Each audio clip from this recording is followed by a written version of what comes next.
നസീസ് ആർക്കേസിൻ്റെ പുതിയൊരു വീഡിയോയിലേക്ക് എല്ലാവർക്കും സ്വാഗതം. എല്ലാവരും സുഖമായിട്ടിരിക്കുകയെന്ന് വിചാരിക്കുന്നു.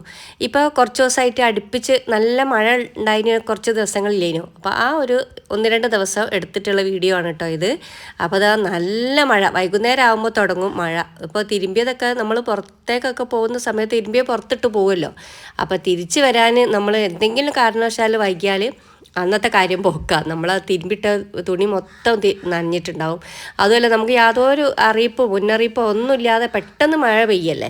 പക്ഷെ നല്ല ചൂടത്ത് അതൊരു ഒരു സന്തോഷം തന്നെയാണ്. എന്നാലും പിന്നെ ഇതാ എൻ്റെ പീസ് ലില്ലി ഇതാ പൂവിട്ട് കേട്ടോ. എനിക്ക് ഭയങ്കര ഇഷ്ടമുള്ളൊരു ചെടിയിലാണ്. ഇത് കുഞ്ഞ് ഇത്രയും വലിപ്പമുള്ള ഒരു തൈ എൻ്റെ ഒരു ഫ്രണ്ട് തന്നതിന് കേട്ടോ. അപ്പോൾ അവൾ തന്നതിൻ്റെ ശേഷം കുഴിച്ചിട്ട് ഇതാ 1.5 കൊല്ലം 2 കൊല്ലത്തായി. ഇപ്പോഴാണ് അതൊന്ന് പൂവിട്ടത്. അതിൻ്റെ ഇടക്ക് വെള്ളം കിട്ടാതെ ഉണങ്ങി നശിച്ചു പോയിട്ടുണ്ടേനി. പിന്നെ വെള്ളം കൊടുത്ത് അങ്ങനെയൊക്കെ ഉഷാറാക്കി കൊണ്ടുവന്നു. പിന്നെ മോളും കുട്ടികളും കുറച്ച് ദിവസം ഇവിടെ ഉണ്ടായിന് കേട്ടോ. പാർക്കാനായിട്ടുണ്ടായിന് ഒരു ഒരാഴ്ചയോളം ഉണ്ടായിന്. അപ്പോൾ ചെറിയൊരു വിശേഷം ഉണ്ട്. അപ്പോൾ അതാണ് അവൾ ഇന്ന് അങ്ങനെ തീരെ വയ്യ അവശമൊന്നുമല്ല.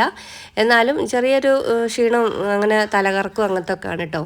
അപ്പോൾ അന്ന് ഇപ്പോൾ ഇടയ്ക്ക് ഷോപ്പിലും പോകലിൻ്റെ വണ്ടി ഓടിക്കണ്ടെന്ന് പറഞ്ഞിട്ടുണ്ടായിനി. പിന്നെ അതാ ഞങ്ങൾ ഓക്ക് ബിരിയാണി തിന്നണം എന്ന് പറഞ്ഞപ്പോൾ ആ ഒരു പെട്ടെന്നൊരു പൂതി അങ്ങനെ കാക്കനെ പിടിച്ചലിച്ച് കൊണ്ടുപോയതാട്ടോ ബിരിയാണി കഴിക്കാനായിട്ട്. അപ്പോൾ ഇക്കാക്ക അതാ ഫസ്റ്റിൽ കാക്കാണ് ബിരിയാണി കിട്ടിയത്. അപ്പോൾ ഞങ്ങൾക്ക് ഓരോ പിടി വാരി തരികയാണ്. പിന്നെ അതാ ഇങ്ങനെയാണ് കേട്ടോ ബിരിയാണിയൊക്കെ ഒരു പ്ലേറ്റിൽ വിളമ്പിയത്. അത് കാണുമ്പോൾ ഒരു രസമില്ല, പക്ഷേ കഴിക്കാൻ നല്ല ടേസ്റ്റ് ഉണ്ട് കേട്ടോ. നാസർ നിസാർ എന്ന് പറഞ്ഞിട്ടുള്ള നല്ലൊരു അടിപൊളി ബിരിയാണിയാണ് എന്നൊക്കെ പറഞ്ഞിട്ടാണ് ഓള് ഞങ്ങളെ കൂട്ടിക്കൊണ്ടുപോയത്.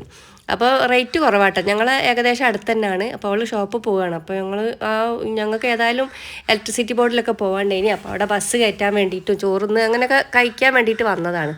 ഭക്ഷണമൊക്കെ കഴിച്ചിട്ട് ഇതാ അവൾ ബസ് സ്റ്റോപ്പിലേക്ക് പോവുകയാണ്. ഞങ്ങൾ നേരെ അവളെ ബസ് കയറ്റുകയും ചെയ്ത് ഞങ്ങൾ നേരെ പിന്നെ ഇവിടേക്ക് പോയി, ഇലക്ട്രിസിറ്റിയിലേക്ക് പോയി. അപ്പോൾ അതിൻ്റെ ഇടയ്ക്ക് കാക്ക വണ്ടീൻ്റെ എന്തോ ഓയിലും ഇതൊക്കെ വാങ്ങാനുള്ളതുകൊണ്ട് ഞാൻ അതിൻ്റെ തൊട്ടടുത്ത് തന്നെ ഉണ്ട് ചെടിയൊക്കെ വെക്കുന്ന സ്ഥലം. ഇപ്പോൾ കുറച്ച് ദിവസമായിട്ട് ഇടയ്ക്കൊരു ചെടീൻ്റെ ഒരു മൂഡ് ഇറങ്ങിയിരിക്കുന്നു കേട്ടോ, ഇളകിയിരിക്കുന്നു. അപ്പോൾ ആ ഇൻട്രസ്റ്റ് വരുന്ന സമയത്ത് കുഴിച്ചിട്ടാലേ ഉള്ളൂ ഒരു ഇതുണ്ടാകുക. അപ്പോൾ ഞാൻ തിരഞ്ഞെടുക്കുന്നത് നിശാഗന്ധി എന്നുള്ളൊരു തൈയാണ് കേട്ടോ. കുറേ വർഷങ്ങൾക്ക് മുമ്പ് എൻ്റെ കയ്യിലുണ്ടേനി. അപ്പോൾ ഞങ്ങൾ രാത്രിയാണ് അത് പൂവിടുക. അപ്പോൾ നല്ലൊരു സ്മെല്ലുമാണ്, നല്ല ഭംഗിയാണ് കാണാനായിട്ട്. അപ്പോൾ അതുണ്ടോയെന്ന് ഇപ്പോൾ 2-3 സ്ഥലത്തായി ഞാൻ തിരഞ്ഞെടുക്കണം. അപ്പോൾ അവിടെ എവിടെ ഇല്ല. ഇപ്പോൾ തൽക്കാലം ഞാൻ അവിടുന്ന് ചട്ടിയും പിന്നെ ചകിരിച്ചോറൊക്കെ വാങ്ങി കൊണ്ടുവന്നു. അപ്പോൾ ഇതിപ്പോൾ ഒരു 1-2 ആഴ്ച ആയി ഈ വീഡിയോ എടുത്തിട്ടും സാധനം കൊണ്ടുവച്ചിട്ടു. പക്ഷെ ഇതുവരെ ഒന്നും ചെയ്തില്ല കേട്ടോ. പിന്നെ അതാ ഇക്കാകൻ്റെ ഒരു ഫ്രണ്ട് കുറച്ച് സാധനങ്ങൾ കൊടുത്തിട്ടുണ്ടേനി. അപ്പോൾ അതിൽ പെട്ടതാണ് കേട്ടോ ഇത്. എന്താണ് ഇതേ ടൈപ്പ് ഒരു എന്താ പറയുക ഈ നൂഡിൽസ്. അപ്പോൾ അതൊരു പ്രത്യേകതയാണ്, ഭയങ്കര ടേസ്റ്റാണ്.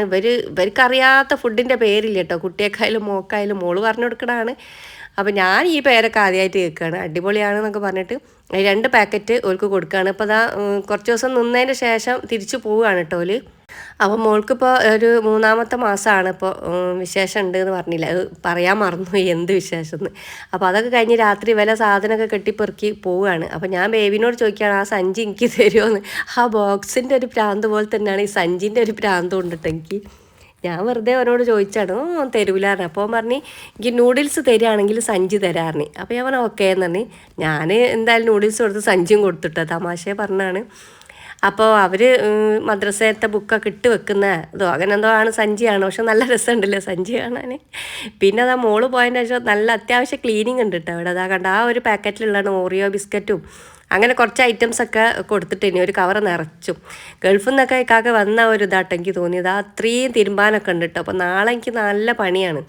അപ്പോൾ രാത്രി തന്നെ കുറച്ച് പണിയൊക്കെ കഴിച്ചിരിക്കണം. ഇവർ പോയാലേ അപ്പോൾ ക്ലീനിങ് തുടങ്ങാൻ പറ്റുള്ളൂ. അപ്പോൾ രാത്രി കുറേയൊക്കെ ഒതുക്കി വെച്ചതാണ്. അപ്പോൾ ഇനി എന്നാ വരികയെന്ന് ചോദിച്ചപ്പോൾ ഇനി തീരെ വരൂല എന്നൊക്കെ പറഞ്ഞിട്ടാണ് പോണത്. പോകുമ്പോൾ അങ്ങനെയൊക്കെ പറയും, പക്ഷേ ഇങ്ങോട്ട് വരുന്നില്ലേ നിൽക്കാൻ വാ സ്പെഷ്യലൊക്കെ നമുക്ക് ഉണ്ടാക്കാമെന്നൊക്കെ പറയുമ്പോൾ ഓടി വരികയും ചെയ്യും കേട്ടോ.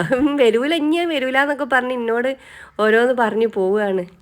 പിയാപ്പിള വന്നതാണ് വണ്ടി എടുത്തിട്ട്. മോക്ക് എന്തായാലും വണ്ടി ഓട്ടണ്ട, ജോലിക്ക് പോണതിന് കുഴപ്പമൊന്നുമില്ല, വണ്ടി ഓട്ടണ്ട അറിയും. പിന്നെ ഛർദി അങ്ങനത്തെ പ്രശ്നങ്ങളൊന്നുമില്ല കേട്ടോ. ക്ഷീണവും തലകറക്കുവാണുള്ളത്, അതന്നെ മതിയല്ലോ. പ്രഷർ ലോ ആകുന്ന ഒരു പ്രശ്നമുണ്ട്.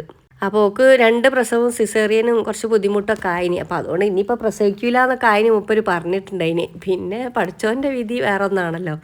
പിന്നെ അത് പിറ്റേന്ന് രാവിലെ ഞാൻ നൂഡിൽസ് ഉണ്ടാക്കി കേട്ടോ. രാവിലെ ബ്രേക്ക്ഫാസ്റ്റിന് ഞാൻ ഇതാണ് ഉണ്ടാക്കുന്നത്. നൂഡിൽസ് അല്ല സോറി, സേമിയാൻ്റെ ബിരിയാണി. അപ്പോൾ രാവിലെ തന്നെ എന്താ ബിരിയാണിയും ചോദിക്കേണ്ട, ഇക്കാക്കൊന്നും ഇല്ലാത്തതിനോണ്ടാണ് ഇങ്ങനത്തെ ടൈപ്പൊക്കെ ഉണ്ടാക്കണത്. ഇക്കാക്ക് ഇങ്ങനത്തെ ഒന്നും വലിയൊരു താല്പര്യമില്ല. അപ്പോൾ ഇത് കുട്ടികൾക്കും കൊടുക്കുക, എനിക്കും കഴിക്കാമല്ലോ വിചാരിച്ചിട്ടാണ് ഉണ്ടാക്കുന്നത്. അപ്പോൾ ചിക്കൻ ഞാൻ നേരത്തെ തന്നെ മാരിനേറ്റ് ചെയ്ത് വെച്ചിട്ടുണ്ട്. ഇനി ഉപ്പും മഞ്ഞൾപ്പൊടി മുളക് പൊടിയൊക്കെ ഇട്ടിട്ട് അതൊന്ന് പൊരിച്ചെടുത്ത് ആദ്യം. പിന്നെ അത് ആ സേമിയ ഒന്ന് വേവിക്കണം. വറുത്ത സേമിയ കേട്ടോ, 250 ഗ്രാം ഉണ്ട്. അപ്പോൾ 250 ഗ്രാം മുഴുവനൊന്നും നമുക്ക് വേണ്ടല്ലോ, അപ്പോൾ കുട്ടികൾക്കും കൂടി കൊടുക്കാൻ വിചാരിച്ചിട്ടാണ് അത് മുഴുവനും ഉണ്ടാക്കുന്നത്. സംഭവം ഈ ബിരിയാണി, സേമിയ ബിരിയാണി വെക്കാൻ വേണ്ടിയിട്ട് കുറേ ആയി, ഒരു മാസത്തോളമായിട്ടോ പാക്കറ്റ് സേമിയ വാങ്ങി വെച്ചിട്ട് അത് വറുത്തതായതുകൊണ്ട് വലിയ കുഴപ്പമില്ല, കേടൊന്നും വരില്ലല്ലോ. പിന്നെ കുറച്ചധികം വെള്ളം വെച്ചിട്ട് അതിൽ കുറച്ച് ഓയിൽ ഒഴിച്ചിട്ട് അതിലാണ് സേമിയ ഇടുന്നത്. പിന്നെ അപ്പോൾ സേമിയയിൽ വെള്ളം ഒന്ന് കുറയുമ്പോൾ കുറച്ചും കൂടി തിളച്ച വെള്ളം ഒഴിച്ച് കൊടുക്കുന്നുണ്ട്. അപ്പോൾ കുറഞ്ഞ വെള്ളമാകുമ്പോൾ നല്ല ഒട്ടി പിടിക്കും സേമിയ. അപ്പോൾ അതുകൊണ്ട് ഞാനിതാ കുറച്ചധികം വെള്ളം വെച്ചിട്ട് തന്നെയാണ് അത് തിളപ്പിച്ച് ഊറ്റിയെടുക്കുന്നത്. അപ്പോൾ നമ്മൾ നല്ല ശ്രദ്ധിക്കണം കേട്ടോ, വെന്ത് കുഴഞ്ഞു പോയാൽ ആ ടേസ്റ്റ് ഉണ്ടാവില്ല ബിരിയാണി. ഇനിയിപ്പോൾ അതുകൊണ്ട് സേമിയ ഉപ്പുമാവും ഉണ്ടാക്കട്ടോ. അപ്പോൾ അതാ ഇങ്ങനെ ഒരു അരിപ്പയിലേക്ക് ഒഴിച്ച് വെച്ചിട്ട് അത് ഊറ്റുകയാണ്. അപ്പോൾ നിങ്ങൾക്ക് അഥവാ വെന്ത് പോയി തോന്നുകയാണെങ്കിൽ നല്ലോണം പച്ചവെള്ളം അതിൻ്റെ മേലെ ഒഴിച്ചു കൊടുത്തോണ്ടി, അപ്പോൾ നല്ലോണം സെറ്റായി കിട്ടിക്കോളും. പിന്നെ അത് അകാരോൻ്റെ ചോപ്പറാണ് കേട്ടോ. അപ്പോൾ ഞാൻ ഈ റീൽസിൽ ഞാൻ ഇട്ടിട്ടുണ്ട് ഇനി. അപ്പോൾ അത് അടിപൊളി സാധനമാണ് സംഭവം, പക്ഷേ കുഞ്ഞായി പോയിന്നുള്ളൂ. അപ്പോൾ ലേശം കൂടി വലിപ്പമുള്ളത് വേണ്ടി അപ്പോൾ ഓർഡർ ചെയ്തപ്പോൾ അകാരോൻ്റെ ചോപ്പർ എന്ന് പറഞ്ഞാൽ ഇത് കാണുമ്പോൾ നമുക്കത് അത്ര ചെറുതായി തോന്നൂലല്ലോ, പക്ഷെ നല്ല ചെറുതാണ്. ഒരു ഉള്ളി, ഒരു തക്കാളി, 2-3 പച്ചമുളക്, അങ്ങനെയൊക്കെ കുറഞ്ഞ സാധനമേ ഉള്ളൂ നമുക്കിതിൽ ചോപ്പ് ചെയ്യാൻ പറ്റുള്ളൂ. അപ്പോൾ തൽക്കാലം നമ്മളെ കിച്ചണിൽ നമ്മൾക്കിപ്പോൾ 2 ആളൊക്കെ ആയതുകൊണ്ട് ഇത് മതി.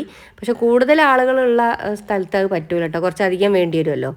പിന്നെ ഒരു നല്ലൊരു ചോപ്പർ എനിക്ക് എന്തായാലും വാങ്ങണം. ഇനി ബിരിയാണീൻ്റെ ഓർഡറൊക്കെ കിട്ടുമ്പോൾ അതൊരു സുഖമാണ്. ഇത് ഇലക്ട്രിക് ചോപ്പർ ആയതുകൊണ്ട് പിന്നെ അത്ര വലിയ പ്രശ്നമില്ല, കേടൊന്നും വരില്ല. നമ്മൾ നേരത്തെ നൂലുകൊണ്ട് വലിക്കണോ എനിക്ക് അത്ര തീരെ ഇഷ്ടമല്ല കേട്ടോ. അത് 2-3 ടൈപ്പൊക്കെ ഞാൻ വാങ്ങി നോക്കിയിട്ട് പരാജയപ്പെട്ടിക്കണ്. അപ്പോൾ അതിൽ ചോപ്പ് ചെയ്യണ കകനോട് മക്കളോടൊക്കെ പറയല. പിന്നെ അതാ ഞാൻ ആ പൊരിച്ച ചീനച്ചട്ടിയിലേക്കാണ് കേട്ടോ ഇട്ടത്. ഉള്ളിയും പിന്നെ ഇഞ്ചി, വെളുത്തുള്ളി, പച്ചമുളക് ചതച്ച ഈ ചോപ്പ് ചെയ്തതെല്ലാം കൂടി ഇട്ടിട്ട് ഒന്ന് വഴറ്റിയെടുക്കുകയാണ്. കുറച്ച് ഉപ്പും ചേർത്തിട്ടുണ്ട്. പിന്നെ ഒരു തക്കാളി ഇത് അതിലിട്ടിട്ട് ഒന്ന് ചോപ്പ് ചെയ്തെടുക്കുക. നല്ല ഈസിയാണ് സംഭവം, എനിക്ക് നല്ല ഇഷ്ടപ്പെട്ടിട്ടുണ്ട് ഇനി. പിന്നെ വലിപ്പക്കുറവാണ് പ്രശ്നം. പിന്നെ ആ ഉള്ളിയൊക്കെ വാടി വന്നപ്പോൾ അതിലേക്ക് ആ തക്കാളിയും കൂടി ചേർത്ത്, പിന്നെ അത് വളരെ കുറച്ച് പൊടിയാണ് കേട്ടോ ചേർക്കുന്നത്. മഞ്ഞൾപ്പൊടിയും ഗരം മസാലപ്പൊടിയും കുരുമുളക് പൊടിയും അതൊക്കെ കുറേശ്ശെ ചേർക്കുന്നുള്ളൂ. കൂടി എടുത്ത് വഴറ്റുകയാണ്. പിന്നെ നിങ്ങളുടെ കയ്യിൽ നാരങ്ങനീരോ അല്ലെങ്കിൽ തൈരോ ഉണ്ടെങ്കിൽ കുറച്ച് ചേർത്തോണ്ടിട്ടോ. ഞാനതിൽ ചേർത്തിട്ടില്ല, ചേർക്കാഞ്ഞിട്ട് പ്രശ്നമൊന്നുമില്ല. അപ്പോൾ മോള് ചോദിച്ച് ഇത് എന്തോ ഒരു മിസ്റ്റേക്ക് ഉണ്ടല്ലോ, മന്തിൻ്റെ ഒരു കുറവ് കാണുക. അപ്പോൾ ഞാൻ പറഞ്ഞു തൈരും നാരങ്ങനീരും ചേർത്തില്ലാന്ന്. അപ്പോൾ വെറുതെ അല്ല എന്നാണ്. അപ്പോൾ അത് ചേർത്തോണ്ടിട്ടോ. എനിക്ക് വേറെ പ്രശ്നമൊന്നും തോന്നിയിട്ടില്ല, എനിക്ക് ടേസ്റ്റൊക്കെ ഉണ്ടായി. പിന്നെ ആ മസാലയിലേക്ക് ഞാൻ ചിക്കൻ പൊരിച്ചതും കൂടി ഇട്ട്, ചിക്കൻ പൊരിച്ചതാകുമ്പോൾ ഒരു ടേസ്റ്റാണ് കേട്ടോ. പിന്നെ എഗ്ഗ് വെച്ചിട്ടും ഇത് ചെയ്യട്ടെ, എഗ്ഗ് സ്ക്രാമ്പിൾ ചെയ്തിട്ട് അതും ചെയ്യുക, അത് നല്ല ടേസ്റ്റ് തന്നെയാണ്. പക്ഷേ ചിക്കനാണല്ലോ ഒന്നുകൂടി നല്ലത്. പിന്നെ അതിലേക്ക് നമ്മൾ വേവിച്ച സേമിയ ഇട്ടിട്ട് നല്ലോണം ഒന്ന് മിക്സ് ചെയ്തെടുക്കുക. നല്ല ടേസ്റ്റ് വെച്ചാൽ നല്ല ടേസ്റ്റ് ഉണ്ട്, എനിക്ക് നല്ല ഇഷ്ടപ്പെട്ടിട്ടുണ്ട്. ഇനി പിന്നെ ഇതാ കണ്ടില്ലേ, ഇപ്പോൾ ഞാൻ കഴിക്കുകയാണ് കേട്ടോ. ഇത് കണ്ട നല്ല ഇങ്ങനെ വിട്ട് വരുമ്പോഴാണ് അതൊരു കഴിക്കാനും ടേസ്റ്റ് കാണാനും. അപ്പോൾ എന്തായാലും ഒന്ന് ട്രൈ ചെയ്ത് നോക്കണ്ടേ. അപ്പോൾ ഇന്നത്തെ വീഡിയോ എത്ര ഉള്ളൂ.